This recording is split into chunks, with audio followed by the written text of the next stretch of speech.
السلام عليكم ورحمة الله وبركاته. ازيكم عاملين ايه؟ لما مهتم بالجديد والمفيد في عالم التطبيقات اشترك في القناة وفعل زر الجرس عشان يوصلك كل ما هو جديد ومفيد في عالم التطبيقات. في القناة عندي هقدر اعرفك التطبيقات الحديثة اللي بتسهل عليك حياتك اليومية وتطبيقات الفيك وكمان التطبيقات الهاكر. النهاردة ان شاء الله مع شرح تطبيق جديد واسمه سكند فون نمبر اب. التطبيق ده مساحته 2 ميجا و4 من 10، محمله اكتر من 10,000 شخص.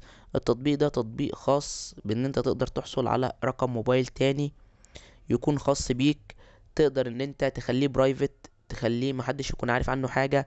بالنسبة للناس اللي مثلا لو انت شغال وبتستخدم الموبايل كتير والناس كتير بيتصلوا بيك، فانت ممكن تكون بتحتاج ان انت لما ترجع البيت ان انت تفصل، ان انت محدش يتصل بيك، ان انت محدش يتصل بيك غير الناس اللي هم القريبين منك او الناس اللي هم يعرفوك او الناس اللي هم اهلك اخواتك اصحابك كده بس.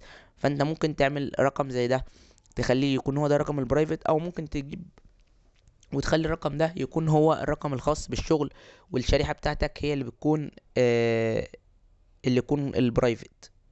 ده عبارة عن تطبيق بتقدر ان انت تحمله، بتقدر تحصل على رقم موبايل تاني بدون شريحة. ده ينفع برضو للموبايلات اللي هي بتكون ليها خط واحد بيكون عليها كويس، يعني بدون عشان ما تبقاش ماسك 2 موبايل. بتقدر تحصل على رقم موبايل، بتقدر ان انت تعمل منه مكالمات، تبعت منه رسائل. يقدر ينفعك في التجوال جدا. تقدر تعمل من عليه باقات، سواء انت مثلا مسافر برا البلد اللي انت فيها ومش عايز ان انت تشغل خدمة تجوال عشان تكون مكلفة واسعارها غالية، ومش عايز برضه في نفس الوقت ان انت تشتري خط من الدولة اللي انت رايح فيها عشان انت رايح مثلا زيارة سريعة يومين 3 اسبوع، فمش عايز تجيب خط. فانت ممكن تحمل تطبيق زي ده، بينفعك جدا بقى في التجوال ان انت تعمل منه مكالمات باسعار كويسة. بتختار الباقة اللي انت عايزها قبل ما تسافر. الباقات بقى مكالمات، باقات رسايل، باقات انترنت، بتقدر تستمتع باسعار كويسة وتختار المدة اللي انت عايزها، مسافر يومين 3 اسبوع شهر على حسب المدة اللي انت عايزها. وتقدر تدفع من خلال الفيزا كارد او الماستر كارد الخاصة بيك. ده كده الغرض من التطبيق وده فايدة التطبيق. مشكلة التطبيق انه بيتضمن اعلانات وبيطلب منك الاشتراك وشراء التطبيق، بالاضافة ان التطبيق بيكون باللغة الانجليزية ومفهوش لغة عربية.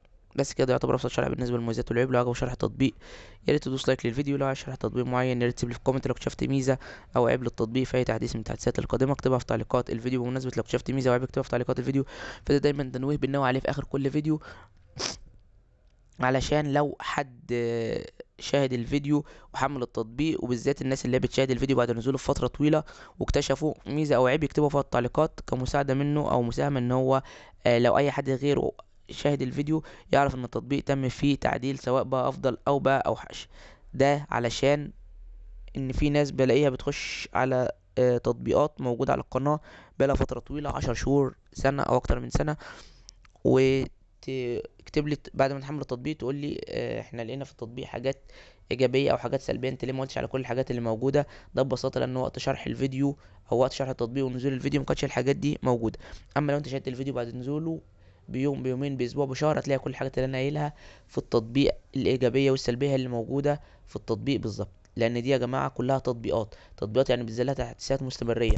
ممكن ينزل التطبيق تحديث كل يومين، كل اسبوع، كل شهر. ممكن يكون يخلي التطبيق بقى افضل وممكن يخليه بقى اوحش. عشان كده دايما بنوه على الموضوع ده. وشكرا، سلام عليكم.